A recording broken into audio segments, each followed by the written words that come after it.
திருக்குறள் அதிகாரம் 53 சுற்றம் தழால் குறள் 521 பற்றற்ற கண்ணும் பழமை பாராட்டுதல் சுற்றத்தார் கண்ணே உள.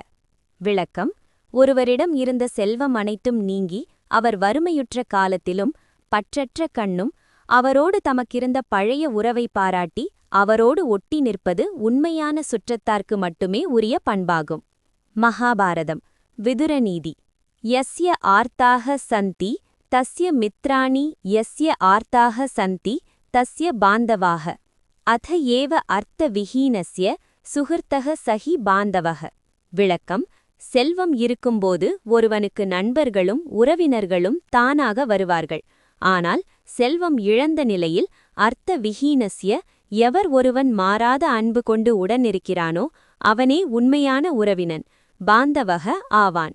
ஸ்ரீமத் ராமாயணம் அயோத்தியா காண்டம். பரதன் காட்டில் ராமரை சந்திக்கச் செல்லும்போது ஒருவன் தன் குலத்தினரையும் உறவினர்களையும் எப்படி காக்க வேண்டும் என்பதற்கு ராமரின் உரையாடல் சான்றாகிறது. மூல ஸ்லோகம் தமிழில்: குல தர்மம் ந த்யஜேத் வித்வான் விபத்தாவபி சம்ஸ்திதஹ ஞாதயோ பரிபுஷ்டாஷ்ச ரக்ஷந்தே விபதஹ சதா. விளக்கம்: அறிவுடையவன் ஆபத்து காலத்திலும் தன் குலத்தாரை கைவிடமாட்டான். இக்கட்டான சூழலில் ஒருவனை தாங்கி பிடிக்கும் தூண்களாக அவன் காலம் காலமாக போற்றி வளர்த்த சுற்றத்தார்களே இருப்பார்கள். சனாதன தர்மத்துடன் ஒத்துப்போகும் விதம். திருக்குறள் 521 உள்ள பழமை பாராட்டுதல் என்ற தத்துவம் சனாதன தர்மத்தின் குல தர்மம் மற்றும் ருண பந்தம் ஆகியவற்றுடன் பின்வரும்வாறு இணைகிறது. சமூக காப்பீடு, சோஷியல் இன்சூரன்ஸ். சனாதன தர்மத்தில் குடும்பம் மற்றும் சுற்றம் என்பது ஒரு தனி மனிதனின் பாதுகாப்பு வலையாக கருதப்படுகிறது. செல்வம் என்பது இன்று இருக்கும் நாளை மறைந்துவிடும், அனித்யம். ஆனால் இரத்த உறவு மற்றும் குலபந்தம் என்பது ஒருவன் வறுமையுற்றாலும் அவனை சமூகம் கைவிடாமல் காக்கும் அரணாகும். பழமை, ட்ரெடிஷன் அல்லது சம்ஸ்தாரா. பழமை பாராட்டுதல் என்பது ஒருவருக்கொருவர் செய்து கொண்ட பழைய உதவிகளையும் நீண்ட கால உறவையும் நினைவில் கொள்வதாகும். இதை சனாதன தர்மம் கிருதஜ்ஞதை, நன்றி மறவாமை என்கிறது. பாந்தவ்யம், கின்ஷிப். ஒருவன் செல்வத்தை இழக்கும்போது உலகம் அவனை எள்ளி நகையாடும். அந்த நேரத்தில் அவனுக்கு நாணம் வராமல் தடுத்து அவனுக்கு தார்மீக பலம் அளிப்பதே சுற்றத்தின் கடமை.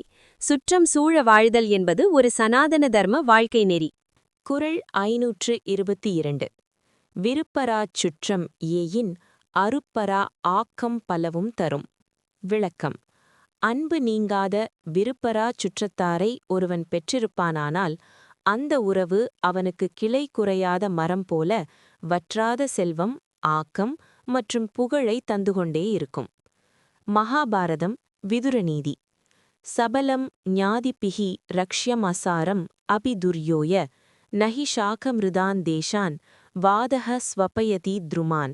விளக்கம்: மெலிந்த மரமாக இருந்தாலும் அது காட்டில் மற்ற மரங்களுடன் கூட்டமாக சேர்ந்து வளர்ந்தால் பலமான காற்றையும் தாங்கும்.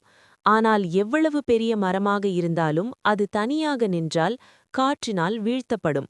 அதுபோலவே சுற்றத்தாரால் சூழப்பட்டிருப்பவன் எப்போதும் பாதுகாப்பாகவும் செல்வத்துடனும் விளங்குவான். மனுஸ்மிருதி: சந்துஷ்டோ பார்யா பர்த்ரா பர்த்ரா பார்யா ததைவச்ச யஸ்மினேவ குலே நித்யம் கல்யாணம் தத்ரவை த்ருவம். விளக்கம்: எந்த குடும்பத்தில் சுற்றத்தாரும் உறுப்பினர்களும் ஒருவருக்கொருவர் விருப்பத்துடனும் திருப்தியுடனும் இருக்கிறார்களோ அங்கு மங்களமும் செல்வமும் நிலையாக தங்கும். சனாதன தர்மத்துடன் ஒத்துப்போகும் விதம். திருக்குறள் 522 உள்ள அருப்பரா ஆக்கம் என்ற தத்துவம் சனாதன தர்மத்தின் ஸ்ரீ மற்றும் குல சக்தி ஆகியவற்றுடன் பின்வருமாறு இணைகிறது. சமன்வயம். சனாதன தர்மத்தில் சங்கல்பம் செய்யும்போது குடும்பம் மற்றும் சுற்றத்தை இணைத்தே பிரார்த்தனை செய்வார்கள். தனி மனித செல்வம் அர்த்தம் எனப்படுவால் சுற்றத்தோடு கூடி வாழும் செல்வம் ஸ்ரீ எனப்படுகிறது. ஆக்கம் பலவும் தரும். ஒருவனுக்கு சுற்றம் பலமாக இருந்தால் அவனது மன உறுதி கூடும்.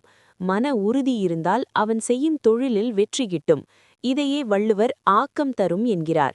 இது சனாதன தர்மம் கூறும் சங்க சக்தியாகும். அருப்பரா. அன்பு குறையாத சுற்றம் ஒருவனுக்கு ஒரு பாதுகாப்பு அரண் போன்றது. வெளியிலிருந்து வரும் ஆபத்துகளை சுற்றம் தாங்கிக் கொள்வதால் அவனது வளர்ச்சி, ஆக்கம் தடைபடாமல் கிளைவிட்டு படரும். குறள் 523 அளவளா வில்லாதான் வாழ்க்கை குளவளாக் கோடின்றி நீர் நிறைந்தற்று. விளக்கம். சுற்றத்தாருடன் அன்போடு கலந்து பழகாத ஒருவனுடைய வாழ்க்கை, செல்வம், கரையில்லாத கோடின்றி குளத்தில் நீர் நிறைந்திருப்பதைப் போன்றது. கரை இல்லாவிட்டால் நீர் எப்படி காக்கப்படாமல் வீணாகி வெளியேறுமோ, அதுபோலவே சுற்றமில்லாவிடில் அவனது வாழ்வும் பாதுகாப்பின்றி அழியும். மகாபாரதம். யஹ ஸ்வகீயைஹி சமாபேதைஹி ந சம்விபஜதே ஸ்ரியம் தஸ்ய தன் நஷ்யதி க்ஷிப்ரம் தடாகம் இவ நிர்தடம். விளக்கம்.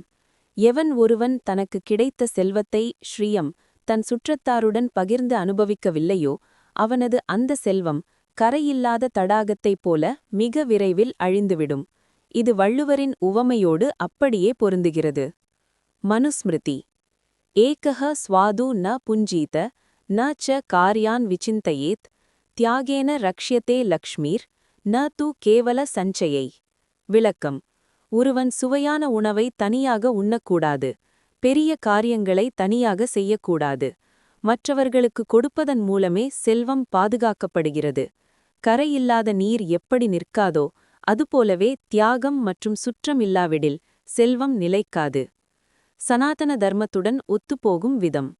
திருக்குறள் 523 உள்ள கோடின்றி நீர் நிறைந்தற்று என்ற தத்துவம் சனாதன தர்மத்தின் தியாகம் மற்றும் ரக்ஷணை ஆகியவற்றுடன் பின்வருமாறு இணைகிறது. கரை என்னும் சுற்றம். ஒரு குலத்திற்கு எப்படி கரை பாதுகாப்போ, ஒரு மனிதனுக்கு அவனது சுற்றமே கரை போன்ற பாதுகாப்பு. ஆபத்து வரும்போது செல்வம் மட்டும் ஒருவனை காக்காது, அவனை சுற்றியிருக்கும் மனிதர்களே கரையாக நின்று காப்பார்கள். அளவளாவுதல். சத்சங்கா மற்றும் ரிலேஷன். அளவளாவுதல் என்பது வெறும் பேச்சல்ல, அது மனப்பூர்வமான உறவு. சனாதன தர்மத்தில் இது சமாஜ தர்மம் எனப்படுகிறது. சுற்றத்தை விலக்கி தனி மரமாக வாழ்பவன் தன் பாதுகாப்பினை தானே அழித்துக் கொள்கிறான். பகிர்ந்து உண்ணுதல். யக்ஞா சிஷ்டாஷினஹ சந்தோ என்று கீதை கூறுகிறது. அதாவது, மற்றவர்களுக்கு பகிர்ந்து கொடுத்த பின் உண்பதே தர்மம். சுற்றத்தாருடன் இணக்கமில்லாதவன் தன் செல்வத்தை தானே அனுபவிக்க நினைக்கிறான். தர்மமில்லாத செல்வம் கரையில்லாத குளத்து நீர் போல. குறள் 524. சுற்றத்தால் சுற்றப்பட ஒழுகல் செல்வந்தான் பெற்ற தால் பெற்ற பயன். விளக்கம். ஒருவன் தன் சுற்றத்தாரால் சூழப்பட்டு அன்பால் பிணைக்கப்பட்டு வாழுமாறு அவர்களை அரவணைத்து நடப்பதே அவன் பெற்ற செல்வத்தினால் அவனுக்கு கிடைத்த உண்மையான பயனாகும். செல்வத்தின் பயன் அனுபவிப்பதோ சேமிப்பதோ அல்ல, உறவுகளை காப்பதே. மகாபாரதம். உத்யோக பர்வம். பக்ஷிக்ஷிணக அப்யனுயயுஹு யதா விருக்ஷஸ்ய சம்பிரணீ. அர்த்தம். பூத்து குலுங்கும் மரத்தை பறவைகள் எப்படி சூழ்ந்து கொள்ளுமோ, அதுபோல செல்வம் உடையவனை அவனது சுற்றத்தார்கள் நாடி வருவார்கள். அப்படி நாடிவரும் சுற்றத்தாருக்கு நிழலாகவும் கனியாகவும் இருப்பதே அந்த செல்வத்தின் பலனாகும். ஸ்ரீமத் பாகவதம். ஏதாவத் ஜன்ம சாபல்யம் தேஹினாம் இஹ தேஹிஷு பிராணைஹி அர்த்தைஹி தியா வாச்சா ஸ்ரேய ஆச்சரணம் சதா. விளக்கம். இந்த மானிட பிறவியின் மற்றும் செல்வத்தின் வெற்றி சாபல்யம் என்பது ஒருவன் தன் உயிர், பொருள், அறிவு மற்றும் சொல்லால் மற்றவர்களுக்கு, சுற்றத்திற்கும் சமூகத்திற்கும் நன்மைகளை செய்வதில்தான் இருக்கிறது. சனாதன தர்மத்துடன் ஒத்துப்போகும் விதம். திருக்குறள் 524 உள்ள பெற்ற பயன் என்ற தத்துவம் சனாதன தர்மத்தின் புருஷார்த்தங்கள் மற்றும் பஞ்ச மகா யக்யம் ஆகியவற்றுடன் பின்வருமாறு இணைகிறது. அர்த்தத்தின் நோக்கம். சனாதன தர்மத்தில் 4 புருஷார்த்தங்களில் அர்த்தம், செல்வம் இரண்டாவதாக வருகிறது. ஆனால் அந்த செல்வம் தர்மத்தின் அடிப்படையில் ஈட்டப்பட்டு மற்றவர்களுக்கு பயன்பட வேண்டும். உறவினர்களை காப்பது மனுஷ்ய யக்யத்தின் ஒரு பகுதியாகும். சுற்றத்தால் சுற்றப்படல் என்ற தத்துவத்தை யதா விருக்ஷஸ்ய சம்பிரணீ என்று, ஒரு பெரிய மரம் எப்படி பல உயிர்களுக்கு ஆதாரமாக இருக்கிறதோ, அதுபோல ஒரு செல்வந்தன் தன் சுற்றத்தார் அனைவருக்கும் ஆதாரமாக இருக்க வேண்டும்.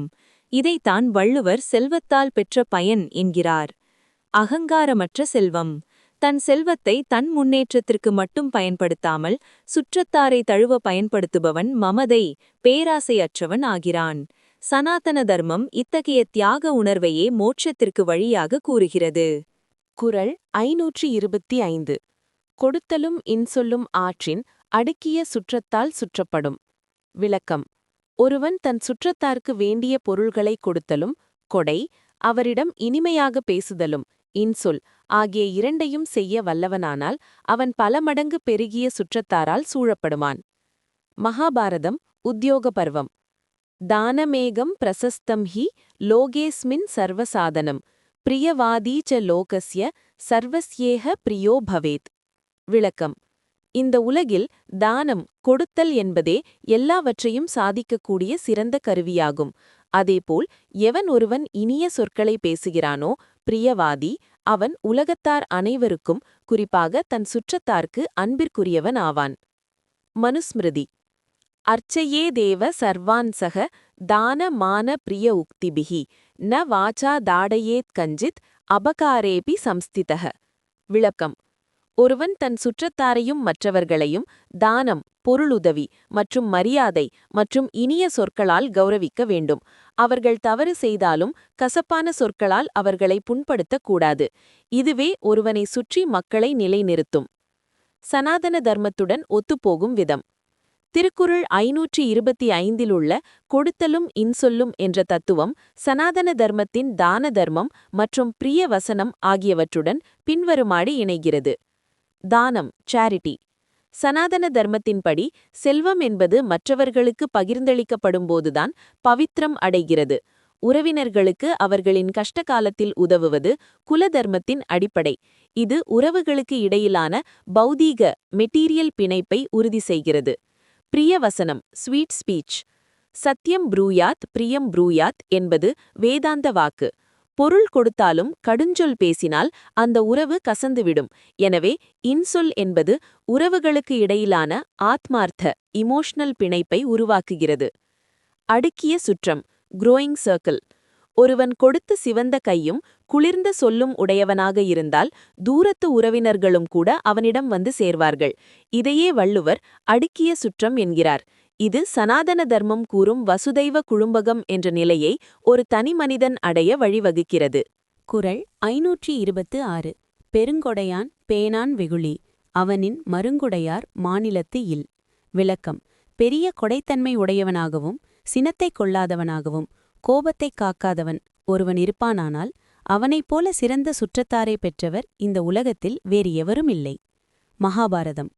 தியாகः சர்வேஷு பூதேஷு க்ஷமா ச அனுக்ரஹः ததா யஸ்யை ஏதே குணாः சந்தி ச சர்வம் அதிதிஷ்டதி. விளக்கம். எல்லா உயிர்களிடத்தும் தியாக உணர்வும் தியாகः எத்தகைய குற்றத்தையும் மன்னிக்கும் பொறுமையும் கருணையும் எவனிடமிருக்கிறதோ அவன் அனைவரின் இதயங்களிலும் நிலை பெற்று வாழ்வான், சுற்றத்தால் சூழப்படுவான். மனுஸ்மிருதி. தியாகி ந குரோதவசகோ ஜனஸ்ய பிரிய தர்ஷனः தமேவ சர்வபூதானி ஸ்ரேயந்தே சததம் நரஹ. விளக்கம். கொடைத்தன்மையுடையவனும் கோபத்திற்கு வசப்படாதவனும் அனைவரிடமும் இனிமையாக பழகுபவனுமான ஒருவனையே எல்லா மக்களும் சுற்றத்தாரும் எப்போதும் சார்ந்து வாழ்வார்கள். சனாதன தர்மத்துடன் ஒத்துப்போகும் விதம். திருக்குறள் 526 உள்ள பெருங்கொடை மற்றும் வெகுளி பேணாமை என்ற தத்துவம் சனாதன தர்மத்தின் அக்ரோதம் மற்றும் உதாரணம் ஆகியவற்றுடன் பின்வருமாறு இணைகிறது. அக்ரோதம். பகவத்கீதையில் கண்ணன் தெய்வீக சம்பத்துகளில் டிவைன் குவாலிட்டிஸ் என்ற ஒன்றாக அக்ரோதம் அல்லது கோபமின்மையை குறிப்பிடுகிறார். எவ்வளவு பெரிய தானம் கொடுத்தாலும் ஒரு சிறு கோபம் அந்த உறவை சிதைத்துவிடும். கோபத்தை வென்றவனே உறவுகளை வென்றவன் ஆகிறான். பெரிய கொடை, மகாத்யாக. சனாதன தர்மம் தனம் கொடுப்பதை விட மற்றவர்களின் குறைகளை பொறுத்துக்கொள்வதை பெரிய தியாகமாக கருதுகிறது. பெருங்கொடையான் என்பது இங்கே பொருளை கொடுப்பது மட்டுமல்லாமல் மற்றவர்களுக்கு தன்னையே அர்ப்பணிக்கும் தாராள மனப்பான்மையையும் குறிக்கும். மருங்கு, சப்போர்ட் சிஸ்டம். மருங்கு என்பது பக்கபலம் அல்லது சுற்றம். சனாதன தர்மத்தின்படி ஒருவன் தன் அகங்காரத்தையும் கோபத்தையும் மமதையையும் சுயநலத்தையும் விடுகிறானோ அப்போது பிரபஞ்சமே அவனுக்கு சுற்றமாக மாறுகிறது. குறள் 527. காக்கை கரவா கரைந்துண்ணும் ஆக்கமும் அன்ன நீரார்க்கே உள. விளக்கம். காக்கை தனக்கு இரை கிடைத்தபோது அதை மறைக்காமல் கரவா தன் இனத்தை கூவி அழைத்து கரைந்து அதோடு சேர்ந்து உண்ணும். அத்தகைய பொதுநல பண்பு உடையவர்களுக்கே செல்வமும் ஆக்கமும் தங்கும் பெருகும். மகாபாரதம் அனுசாசன பர்வம். ஏகக ஸ்வாது ந புஞ்சீத நஜ கார்யான் விசிந்தயேத் காக்கை சக விபஜியேத யஸ்ஸ தர்ம விண்ணரக. விளக்கம். எவன் ஒருவன் தான் பெற்ற இனிய உணவை தனித்து உண்ணாமல் காக்கையைப் போல தன் சுற்றத்தாருடன் பகிர்ந்து உண்கிறானோ அவனே தர்மத்தை அறிந்தவன். அத்தகைய தியாக உணர்வு கொண்டவனிடம் திருமகள் நிலையாக இருப்பாள். மனுஸ்மிருதி. புஞ்சதே தேத்வ அகப்பாப்பம் ஏ பச்சந்தி ஆத்மகாரணாத் யக்ஞசிஷ்டாஷினக சந்தோ முச்சியந்தே சர்வ கில்பிஷை. விளக்கம். தனக்காக மட்டும் சமைத்து உண்பவன் பாவத்தையே உண்கிறான். எவன் ஒருவன் மற்றவர்களுக்கு, அதாவது சுற்றம், விருந்தினர், ஏழைகள் பகிர்ந்து கொடுத்த பின் எஞ்சியதை உண்கிறானோ அவன் எல்லா துயரங்களிலிருந்தும் விடுபடுகிறான். அவனது செல்வம் பெருகும். சனாதன தர்மத்துடன் ஒத்துப்போகும் விதம். திருக்குறள் 527 உள்ள கரவா கரைந்துண்ணும் என்ற தத்துவம் சனாதன தர்மத்தின் அப்பரிகிரகம் மற்றும் யக்ஞ பாவனை ஆகியவற்றுடன் பின்வருமாறு இணைகிறது. சமஷ்டி தர்மம், கலெக்டிவ் எக்ஸிஸ்டன்ஸ். சனாதன தர்மம் தனியாக வாழாதே, சமூகமாக வாழ் என்கிறது. காக்கை தன் இனத்தை அழைப்பது என்பது ஒரு சமுதாய உணர்வு. ஒருவன் தன் வெற்றியை தன் சுற்றத்தோடு கொண்டாடும்போதுதான் அந்த வெற்றிக்கு தெய்வீகத்தன்மை கிடைக்கிறது. அப்பரிகிரகம், நான் பொசசிவ்னஸ். தனக்கு கிடைத்ததை எனது என்று பதுக்காமல் அனைவருக்கும் என்று பகிரும் பண்பு. கீதையில் கண்ணன் லோபத்தை நரகத்தின் வாயில் என்கிறார். காக்கை லோபமற்ற ஒரு பறவைக்கு உதாரணமாக காட்டப்படுகிறது. திருமகள் அருள். திருக்குறள் 527 உள்ள ஆக்கமும் அன்ன நீரார்க்கே உள என்ற தத்துவம் சனாதன தர்மத்தின் மகாலட்சுமி எங்கே வாசம் செய்வாள்? எங்கே தாராள மனமும் இன்சொல்லும் பகிர்ந்துண்ணும் பண்பும் இருக்கிறதோ அங்கேதான் லக்ஷ்மி கடாட்சம் இருக்கும். பதுக்கும் இடத்தில் செல்வம் தங்குவதில்லை. குறள் 528. பொதுநோக்கான் வேந்தன் வரிசையா நோக்கின் அது நோக்கி வாழ்வார் பலர். விளக்கம். அரசன் எல்லோரையும் பொதுவாக பார்க்காமல் பொதுநோக்கான் அவரவர் தகுதிக்கும் நெருக்கத்திற்கும் ஏற்ப சிறப்பு வரிசைப்படி வரிசையா மதித்துப் போற்றுவானானால் அந்த பண்பை கண்டு அவனை சார்ந்து வாழும் சுற்றத்தினர் பலராவர். மகாபாரதம். யதா யோக்யம் ஹி பூஜா அர்ஹா பூஜனீயாக விசேஷதः வரிஷ்ட வருஷயுக்தேன மனசா சந்நிவேஷயேத். விளக்கம். மன்னனே, தகுதியுடையவர்களை அவரவர் யோக்கியதைக்கேற்ப சிறப்பாக கௌரவிக்க வேண்டும். ஒருவன் தன் அறிவாலோ வயதாலோ சேவையாலோ உயர்ந்திருந்தால் அவனை மற்றவர்களோடு சமமாக நடத்தாமல் தனித்து உயர்த்தி மதிப்பதன் மூலமே பலமான ஒரு சுற்றத்தை உருவாக்க முடியும். மனுஸ்மிருதி. வித்யயா கர்மணா வாபி வயசா பந்துனா அபிவா மானனீயாக சதா ஹேதே வரிஷ்டாக தர்ம நிஷ்சயே. விளக்கம். கல்வி, செயல்திறன், வயது, உறவுமுறை ஆகியவற்றின் அடிப்படையில் எவர் சிறந்தவரோ அவரை அவ்வாறே மதிக்க வேண்டும். தகுதியானவர்களை தகுதி குறைவானவர்களுடன் ஒரே வரிசையில் வைத்துப் பார்ப்பது நீதியல்ல. வரிசை அறிந்து கௌரவிப்பதே தர்மம். சனாதன தர்மத்துடன் ஒத்துப்போகும் விதம். திருக்குறள் 528 உள்ள வரிசையா நோக்கல் என்ற தத்துவம் சனாதன தர்மத்தின் அதிகார பேதம் மற்றும் குணகர்ம விபாகம் ஆகியவற்றுடன் பின்வருமாறு இணைகிறது. யோக்யதா தாரதம்யம், கிரேடேஷன் ஆஃப் மெரிட். சனாதன தர்மம் அனைவரும் ஆன்மாவால் ஒன்று என்று சொன்னாலும் செயலால் மற்றும் தகுதியால் வேறுபட்டவர்கள் என்கிறது. ஒரு தந்தை தன் எல்லா பிள்ளைகளையும் நேசிப்பார், ஆனால் யாருக்கு எது தேவையோ அதை அந்த தகுதிப்படி செய்வார். இதுவே வரிசை. மான அவமான, ஆனர் அண்ட் டிஸ்கிரேஸ். தகுதி உள்ளவனுக்கு உரிய மரியாதையை வழங்காமல் எல்லோரையும் போல பொதுவாக நடத்துவது அவனுக்கு செய்யப்படும் அவமதிப்பாகும். அவமானம். தகுதியை அங்கீகரிக்கும் தலைவனிடமே அறிஞர்களும் வீரர்களும், அதாவது சுற்றத்தினரும் தங்குவார்கள். நலன் கருவுதல், ஸ்பெஷல் கன்சிடரேஷன். நெருக்கமான உறவினர்களிடம் அவர்கள் செய்த பழைய தியாகங்களை நினைத்து அவர்களுக்கு சிறப்பு செய்வது நன்றியறிதலின் பார்ப்பட்டது. இது சுற்றத்தினருக்கு ஒரு பாதுகாப்பு உணர்வை தருகிறது. தலைவன் நம்மை தனியாக கவனிக்கிறான் என்ற எண்ணமே அவர்களை அவனோடு கட்டிப்போடுகிறது. குறள் 529. தமராகித் தற்றுறந்தார் சுற்றம் அமராமை காரணமின்றி வரும். விளக்கம். முன்பு சுற்றத்தாராக இருந்து பின் ஏதோ ஒரு காரணத்தால் பிரிந்து சென்றவர்கள் மீண்டும் வந்து சேர விரும்பினால் அந்த பிரிவிற்கான காரணத்தை மீண்டும் ஆராயாமல் காரணமின்றி அவர்களை அன்போடு ஏற்றுக்கொண்டால் அவர்கள் மீண்டும் வந்து சுற்றமாவார்கள். மகாபாரதம் உத்யோக பர்வம். யஹ் பிரத்யக்தம் நிவர்த்தேதே ஞாதி ஸ்நேஹேன பாரத தஸ்ய தத் க்ஷமிதவ்யம் ஸ்யாத் சஹி பந்துஹு சனாதனஹ. விளக்கம்.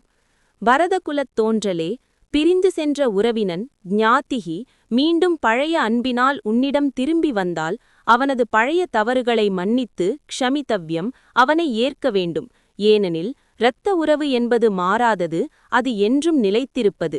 சனாதனஹ. மனுஸ்மிருதி. ஞாதிபிஹ் விக்கிரகம் ந குர்யாத் தோஷே சத்யபி சர்வதா சந்தானம் தர்ம மூலம் ஹி விப்ரியம் ந சமாச்சரேத். விளக்கம். தன் சுற்றத்தாரிடம் தவறு இருந்தாலும் அவர்களோடு பகையை வளர்க்கக்கூடாது.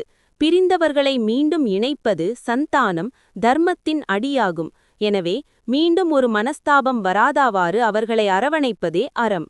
சனாதன தர்மத்துடன் ஒத்துப்போகும் விதம்.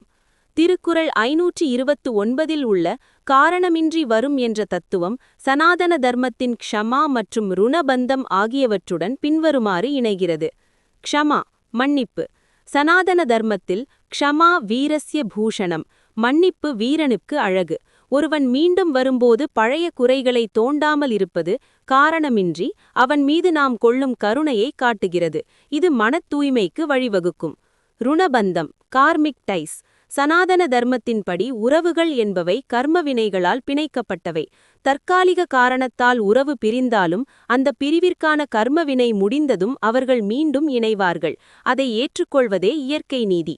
பந்துத்வம் கின்ஷிப்.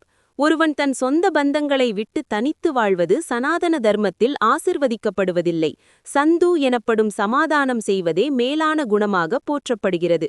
ஒருவன் தன் அகங்காரத்தை விட்டு பிரிந்தவர்களை ஏற்பது அவனது ஆளுமையை காட்டுகிறது. குறள் 530. உழைப்பிரிந்து காரணத்தின் வந்தானே வேந்தன் இழைத்திருந்து எண்ணிக்கொளல். விளக்கம். தன்னிடமிருந்து சுற்றத்தான் ஏதோ ஒரு காரணத்தினால் தன்னை பிரிந்து சென்று மீண்டும் ஒரு காரணத்தோடு திரும்பி வரும்போது அரசன் அந்த பிரிவிற்கும் வருகைக்குமான காரணங்களை நன்கு ஆராய்ந்து இழைத்திருந்து பின் அவரை ஏற்றுக்கொள்வது குறித்து முடிவெடுக்க வேண்டும். மகாபாரதம் சாந்தி பர்வம். சத்ருனா சக சன்விஷ்டம் ஞாதிம் சம்பிரதிபத்யே பரீக்ஷ்யைவ சதா கிராஹ்யம் அதிருஷ்ட பயகாரணாத். விளக்கம். பகைவர்களுடன் சேர்ந்து வாழ்ந்துவிட்டு மீண்டும் உன்னிடம் வரும் உறவினனை ஞாத்திம் மிக துல்லியமாக பரிசோதித்த பின்னரே ஏற்றுக்கொள்ள வேண்டும். ஏனெனில் அவன் மறைமுகமான அபாயத்தை கொண்டு வருபவனாகவும் இருக்கலாம். அதிருஷ்ட பயகாரணாத். மனுஸ்மிருதி. விஸ்வாசேனாபி தூ துஷ்டானாம் ஜானீயாத் அந்தரஸ்திதம் அவிஸ்வாசேன தூ பிராக்ஞः ரக்ஷேத் ஆத்மானம் ஏவச்ச. விளக்கம். பிரிந்து சென்றவர்கள் மீண்டும் வரும்போது அவர்களிடம் அன்பாக பழகினாலும் அவர்களின் உள்நோக்கம் என்ன என்பதை ஒரு அறிஞன் அறிந்திருக்க வேண்டும். முழுமையான நம்பிக்கையினால் ஆபத்து வராமல் தன்னைத்தான் காத்துக்கொள்வதே ராஜநீதி. சனாதன தர்மத்துடன் ஒத்துப்போகும் விதம். திருக்குறள் 530 உள்ள இழைத்திருந்து எண்ணிக்கொளல் என்ற தத்துவம் சனாதன தர்மத்தின் யுக்தி மற்றும் விவேகம் ஆகியவற்றுடன் பின்வருமாறு இணைகிறது. விவேகம். சனாதன தர்மம் ஷரண் என்று வருபவர்களை காக்க சொல்கிறது. ஆனால் அதே சமயம் விவேகம் இருக்க வேண்டும் என்றும் கூறுகிறது. அவன் எதற்காக பிரிந்தான், இப்போது எதற்காக வந்தான் என்பதை ஆராய்வது தர்மத்தை காப்பதற்கான ஒரு முன்னெச்சரிக்கை நடவடிக்கையாகும். யுக்தி. எதிரியின் தூண்டுதலால் அவன் வந்திருக்கக்கூடும் என்ற சந்தேகத்தை நீக்கிக் கொள்ள வேண்டும். இதை சாணக்கிய நீதி விரிவாக விளக்குகிறது. உறவை அரவணைப்பது எவ்வளவு முக்கியமோ அவ்வளவு முக்கியம் அந்த உறவினால் பாதிப்பு வராமல் பார்த்துக்கொள்வது. கர்மா மற்றும் குணங்கள். ஒருவரின் குணம் மீண்டும் மாறக்கூடும் என்பதை உணர்ந்து தகுந்த சோதனைக்குப் பிறகு இழைத்திருந்து அவர்களுக்கு பழைய இடத்தை கொடுப்பதே முறையான நிர்வாகம். சனாதன தர்மம் கூறும் சத்வ குணம் கொண்டவர்கள் மீண்டும் வரும்போது தடையின்றி ஏற்கலாம். ஆனால் ராஜச அல்லது தாமச குணத்தினால் பிரிந்தவர்களை சோதித்தே ஏற்க வேண்டும்.